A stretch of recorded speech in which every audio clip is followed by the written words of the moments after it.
십자가 군병들아 주 위에 일어나 이들고 앞서 나가 담대히 싸우라. 주께서 승전하고 영광을 얻도록 그 군대 거느리사 이기게 하시네.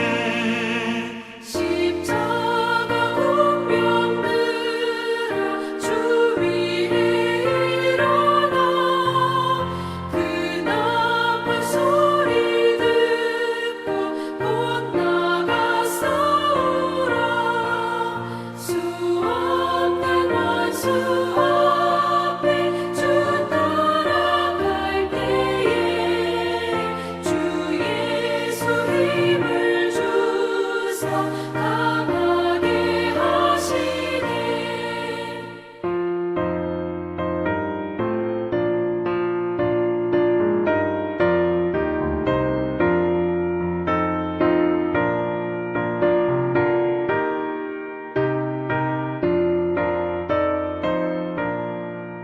십자가 군병들아 주 위에 일어나 내 힘이 부족하니 주 권능 믿으라.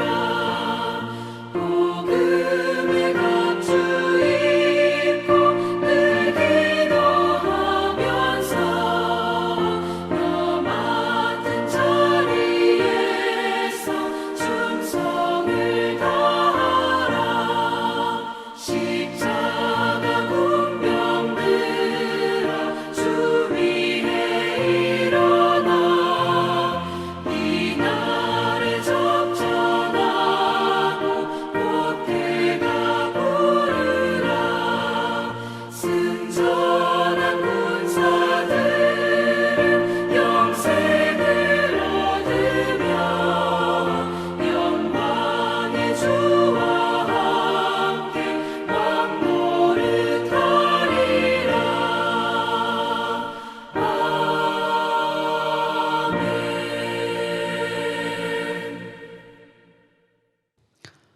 아멘. 네, 오늘 하나님께서 주시는 말씀은 이사야서 60장 1절에서 9절까지의 말씀입니다. 이사야서 60장 1절에서 9절까지의 말씀 제가 읽도록 하겠습니다. 일어나라, 빛을 발하라. 이는 내 빛이 이르렀고 여호와의 영광이 내 위에 임하였음이니라.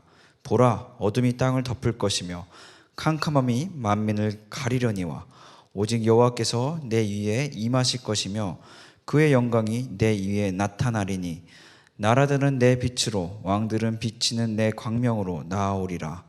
내 눈을 들어 사방을 보라. 무리가 다 모여 내게로 오느니라. 내 아들들은 먼 곳에서 오겠고 내 딸들은 안기어 올 것이라. 그때 내가 보고 기쁜 빛을 내며 내 마음이 놀라고 또 화창하리니 이는 바다의 부가 내게로 돌아오며 이방 나라들의 재무들이 내게로 옴이라. 허다한 낙타 미디안과 에바의 어린 낙타가 내 가운데 가득할 것이며 스바 사람들은 다 금과 유황을 가지고 와서 여호와를 찬송을 전파할 것이며 게달의 양무리는 다 내게로 모일 것이요 느바롯의 숫 양은 내게 공급되고 내 제단에 올라 기꺼이 받음이 되리니 내가 내 영광의 집을 영화롭게 하리라. 저 구름같이 비둘기들이 그 보금자리로 날아가는 것 같이 날아오는 자들이 누구냐? 곧 섬들이 나를 앙망하고 다시스의 배들이 먼저 이르되 먼 곳에서 내 자손과 그들의 은금을 아울러 싣고 와서 내 하나님 여호와의 이름에 드리려 하며 이스라엘의 거룩한 이에게 드리려 하는 자들이라. 이는 내가 너를 영화롭게 하였음이라. 아멘. 여러분들이 잘 아시는 이 헬렌 켈러는 이제 빛은 길을 가르쳐 주기 때문에 빛을 사랑한다라고 표현하고 있습니다. 그렇다면 어둠에 대해서는 어떻게 표현하냐? 어둠은 별을 보여주기 때문에 나는 그 어둠을 견딘다라고 이야기했습니다. 네, 이 헬렌 켈러의 이 내용은 빛이 길을 가르쳐주며 또 어둠을 견디는 능력은 이제 별, 결국엔 빛을 통해서 내가 또 어둠을 견딜 수 있음을 이야기하고 있습니다. 그렇습니다. 이 빛을 통해서 길을 알게 하며 또 이 빛을 통해서 우리가 어둠을 견딜 수 있는 능력을 가질 수 있다라고 헬렌 켈러는 이야기했는데요. 그렇다면 우리에게 빛은 무엇입니까? 우리에게 빛은 당연히 예수 그리스도라고 말할 수 있겠죠. 그렇다면 우리에게 빛으로 살라라고 또 예수님께서 명하시는데, 그렇다면 이 빛의 삶이란, 빛으로서의 살아가는 삶이란 무엇인가에 대해서 오늘 본문을 살펴보며 한번 알아가 보도록 하겠습니다. 본문 1절에 보시면 일어나라 빛을 발하라 이는 내 빛이 이르렀고 여호와의 영광이 내 위에 임하였음이라. 아멘. 그쵸, 이스라엘 당시 이 구약의 이스라엘 백성들이 어떠한 존재가 되어야만 함을 본문 1절을 통해서 말씀하고 있습니다. 이스라엘은 본문 1절의 말씀과 같이 이 빛을 발하기 위한 존재입니다. 그렇다면 이들이 빛을 발할 수 있는 방법은 무엇입니까? 1절 후반부에 보시면 여호와의 영광이 내 위에 임하였음이라 라고 이야기하고 있습니다. 네, 그렇습니다. 여호와의 영광이 그들의 머리 위에 임했을 때에 그들은 빛을 나타내는 삶을 살아갈 수 있음을 이야기하고 있죠. 그렇다면 이 여호와의 영광, 즉 하나님의 영광이 그들의 하나님의 백성 머리 위에 임한다는 것은 어떤 의미를 가질까요? 첫 번째는 하나님이 그들과 함께 하셔야만 한다는 것을 나타내고 있고요. 두 번째로는 그들 옆에 또 그들 아래가 아닌, 그 하나님의 백성들의 옆이나 아래가 아닌 위라고 이야기하고 있죠. 이 위가 상징하는 것이 무엇입니까? 말 그대로 하나님께서 통치하셔야 되는 것이죠. 그러니까 하나님만 함께 하시는 걸로 끝나는 것이 아니라 하나님께서 함께 하시고 더 나아가서 하나님께서 그 백성들을 통치하실 때에 그 백성들을 통해 그 하나님의 빛이, 예수 그리스도의 빛이 나타나는 삶을 살아갈 수 있음을 말씀하고 있습니다.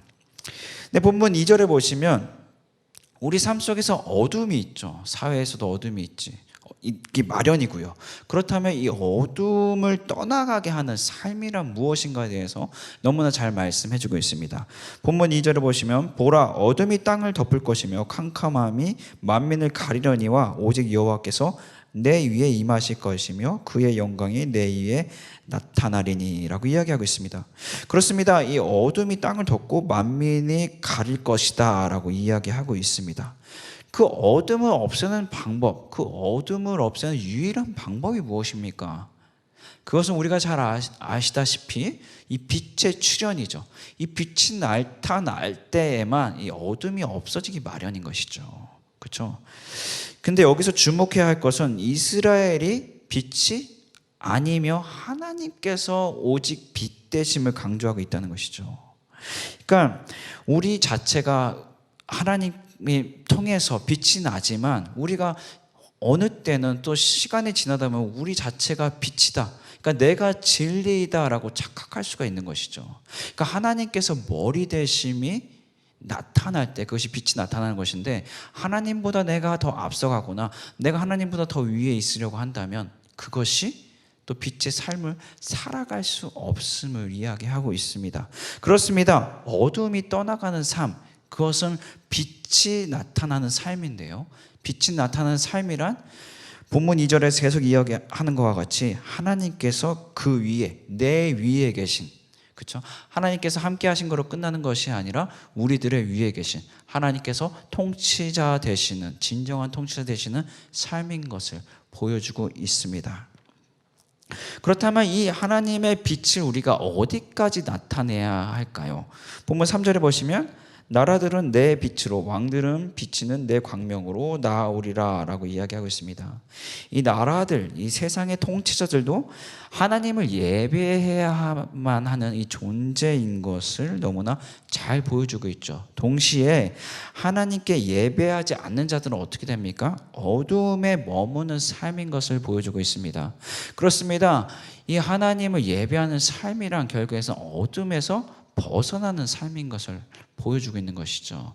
하나님께 영광이 되지만 우리 개인적으로 또한 이 공동체적으로는 이 어둠에서 빛으로 옮겨가는 것이라는 것을 오늘 본문을 통하여서 말씀하고 있습니다. 4절에 보시면 내 눈을 들어 사방을 보라 무리가 다 모여 내게로 오느니라 라고 이야기하고 있죠. 그렇죠? 어느 위치가 상관없어요. 어느 지역이 상관없이 모든 곳에 주님의 영광이 나타나야 함을 이야기하고 있죠. 그 이유가 무엇입니까? 그곳에 어둠이 사라지기 위함이죠. 그러니까 주님께서는 모든 곳에 하나님의 빛이 나타나서 주님 홀로 영광 받으시는 물론 그러한 목적도 있지만 이 사회 안에 어둠이 사라지는 그런 주님의 뜻이 동시에 있음을 우리가 알 수 있습니다. 네, 본문 5절에 너무 잘 이야기하고 있죠. 그때 내가 보고 기쁜 빛을 내며 내 마음이 놀라고 또 화창하리니, 그렇죠? 이는 바다의 부가 내게로 돌아오며 이방 나라의 재물이 내게로 옴이라.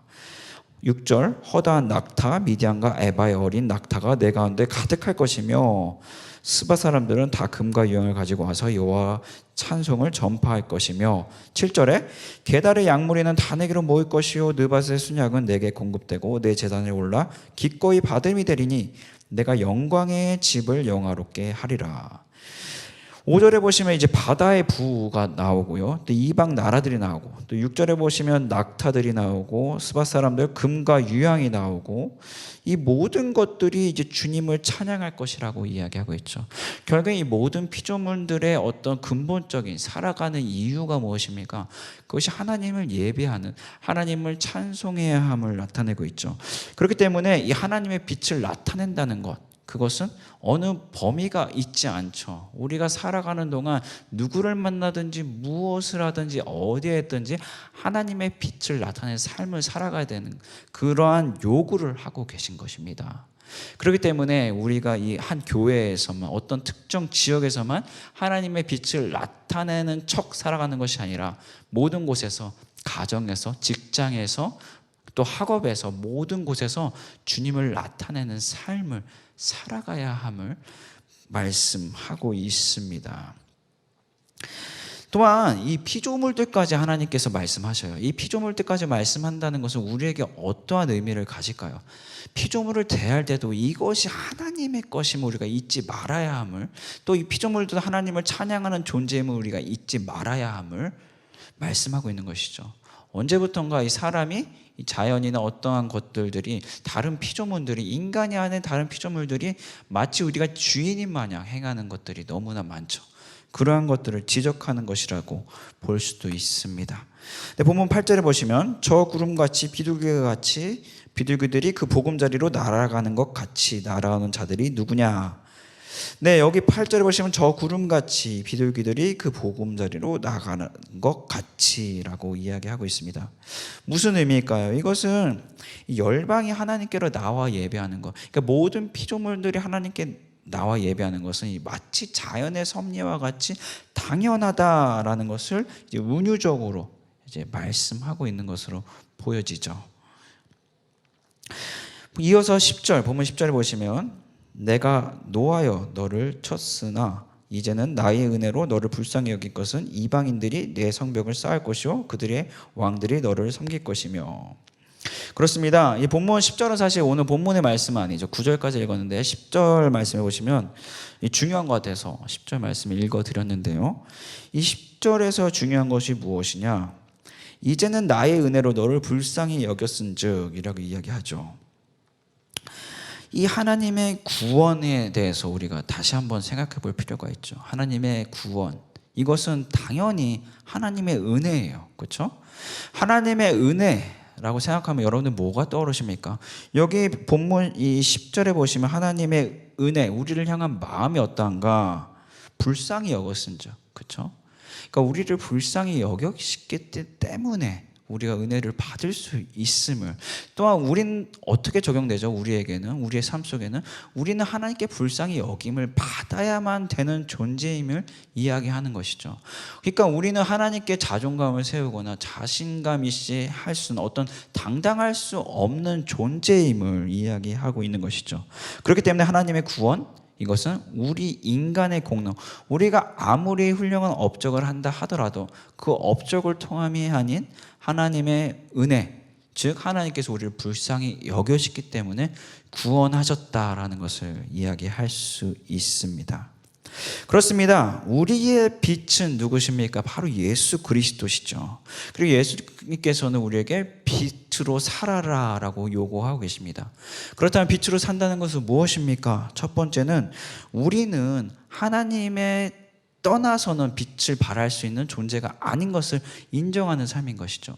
하나님께서 우리의 위에 임하셨을 때만, 위에 임하신다는 건 곧 하나님께서 완전하게 우리의 삶을 통치하실 때 빛을 나타내는 삶을 살아갈 수 있음을 이야기하고 있는 것이죠. 또 두 번째 무엇입니까? 어둠이 떠나간 삶이라고 이야기할 수 있습니다. 이것도 마찬가지죠. 어둠이 언제 떠나가냐? 그것은 빛이 출현할 때 어둠이 떠나갈 수 있는데요. 그 빛을 나타내는 삶, 결국엔 이어지죠. 하나님께서 통치하시는 삶이 이루어질 때 빛이 나타나는 삶을 살아갈 수 있음을 이야기하고 있죠. 또 우리는 이 빛을 나타내는 삶은 어디까지 살아가야 합니까? 우리가 교회 안에서만, 지금 코로나 때문에 교회에 오지 못하지만 어쨌든 어떤 특정 장소에서만 그리스도인 척 살아갈 때가 있습니다. 그러나 하나님께서는 어떤 상황, 또 어떤 위치, 또 어떤 지위를 가진다 하더라도 하나님을 예배해야 함을 오늘 본문을 통해서 이야기하고 있죠.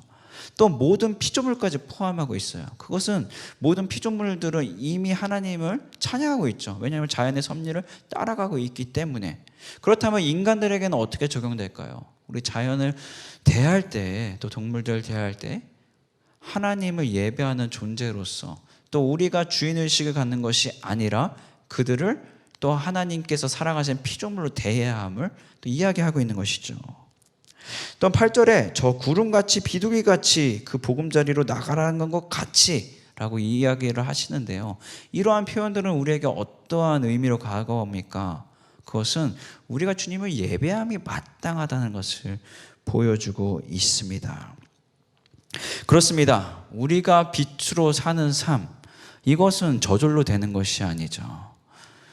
하나님께서 통치하실 때 이루어지는, 그러니까 하나님께서 우리의 모든 삶을 통치하실 때 이루어질 수 있다는 것을 오늘 본문을 통하여서 말씀하고 있습니다. 우리 오늘의 비전교회 성도님들 한 분 한 분 오늘의 삶 속에서 주님께서 통치하시길 소망합니다. 그래서 하나님의 통치를 통하여서 믿음으로 따라가는 삶을 통하여서 정말 오늘 하루, 더 나아가서 날마다 정말 빛을 발하는 하나님의 백성다운 삶을 살아가시기를 주님의 이름으로 축복하고 또한 소망합니다. 기도하겠습니다.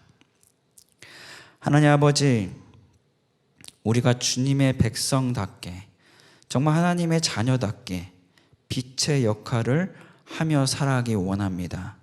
주님, 우리의 모든 삶 속에 위에 계셔서 우리를 통치하시고 주관하여 주시옵소서. 예수 그리스도의 이름으로 기도합니다. 아멘.